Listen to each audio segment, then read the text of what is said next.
coming out with a little video series called The Second Half that's about the second half of our adult lives and starting over. And I'm starting out the first one by telling you a story.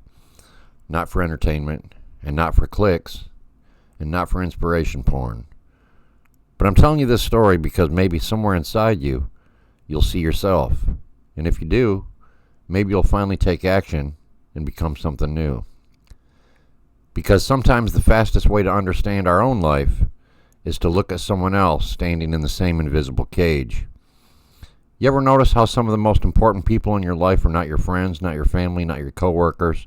They can sometimes be the strangers that you see every day. Same counter, same nod, same small talk, same quiet rhythm. You start recognizing each other by posture before faces, by footsteps, by the way they reach for change, by the way they smile when they're tired. That was Leslie. Now, that's not her real name, but she is a real lady, and I met her working at the store in Detroit on 8 Mile. Not in some dramatic moment, just in the ordinary overlap of two lives passing through the same square of tile every day. She was always kind, always frugal, and you could tell she watched every dollar like it was a small animal that might run away if she blinked. Now, it wasn't broke energy, it was careful energy. Survival energy. And when you work behind a counter long enough, you start learning people without trying. And you learn who's celebrating, who's numbing, and who's fighting invisible wars. And who's quietly holding their life together with thread and routine. And one day, just making conversation, I asked her what she did for fun. And she paused. Not the pause of someone thinking of a hobby, the pause of someone realizing they rarely get asked that. Then she said, knitting.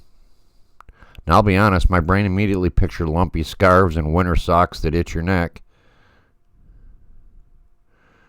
Nothing wrong with that, just not exactly fireworks. And I said, oh yeah, what kind of stuff do you make? And she reached into her purse and pulled out her phone, and my entire mental picture collapsed. She showed me a dress that she had knitted that looked like a photograph had been printed onto the fabric. Not embroidered, not painted, knitted. Pixel by pixel in yarn, perfect gradients, sharp lines, clean shading. Then cartoon characters. Then patterns that looked like digital art. The textures, they made no sense for something made by human hands. It was not a hobby. This was a rare skill. This was museum quality, museum level patience married to technical mastery. And I remember just staring at her phone thinking that she was sitting on something powerful. I was like, man, girl, you're on something powerful and you don't even know it. So I asked her if she'd ever thought about teaching other people to do that. And she shrugged, and she, not really dismissive, but just kind of neutral, like the question never occurred to her nervous system as something real. But it bothered me, and it stayed in my head. So later in the week, I ran a little experiment. I posted on Facebook, and I was asking women how much they would pay to learn high-level knitting from someone who was truly skilled. And within hours, I had half a dozen responses. One woman said she would gladly pay $100 a month for weekly lessons. Another said $20 per lesson would be a steal. And others chimed in with similar numbers.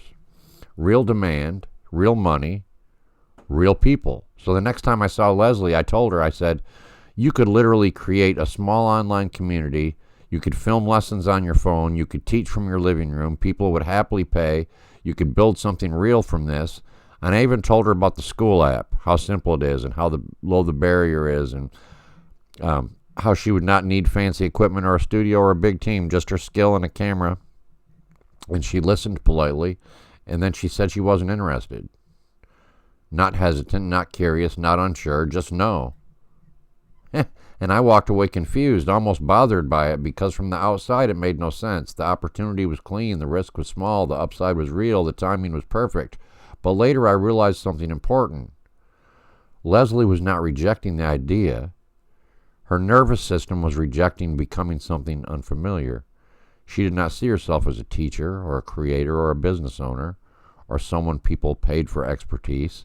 She saw herself as someone who struggles with money, someone who survives carefully, someone who keeps life small because small feels safe. And the nervous system always chooses familiar pain over unfamiliar growth. Frugality gave her safety dopamine, control, predictability, and certainty. Expansion would bring uncertainty, visibility, learning curves, judgment, new identity.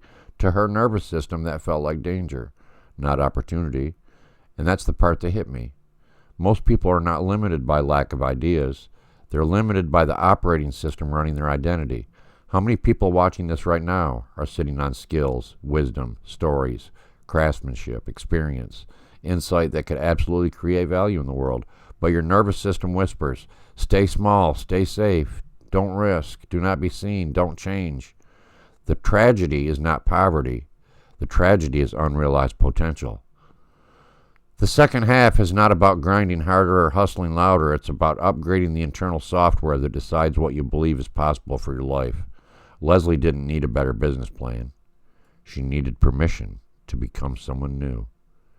And so do a lot of us. Thanks for listening. This is JD. Grateful that you're here. Peace.